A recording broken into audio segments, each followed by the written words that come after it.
বিদেশের এক শীতল শহর, উঁচু উঁচু ভবনের ভিড়ের মাঝে একা এক বানর সারাদিন কঠোর পরিশ্রম করে।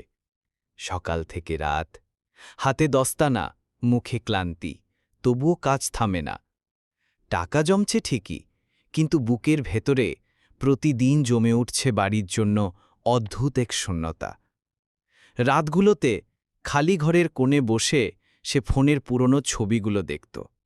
মায়ের হাসি, গ্রামের আকাশ, ছোট্ট বাড়ি, চোখের কোণে পানি জমে উঠত, কিন্তু সে কাউকে কিছু বলতো না। একদিন কাজ করতে করতে ভারী বাক্স তুলতে গিয়ে হঠাৎ হাত ফসকে গেল। লোহার ধারালো কিনারা তার হাত কেটে দিল। রক্ত ঝরতে শুরু করল। ঠিক তখনই ফোনটা বেজে উঠল।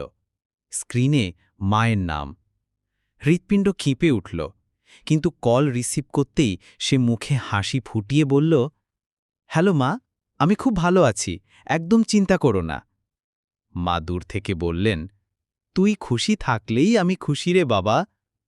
কথাগুলো শুনে বানরের চোখের পানি থামল না, কিন্তু মায়ের যেন কিছু টের না লাগে, তাই সে আকাশের দিকে তাকিয়ে হেসে বলল, হ্যাঁ মা, আমি তো হাসছি দেখো। আর সেই হাসির আড়ালে রয়ে গেল তার সব কষ্ট, সব একাকিত্ব, যা সে শুধু নিজের কাছেই রাখল।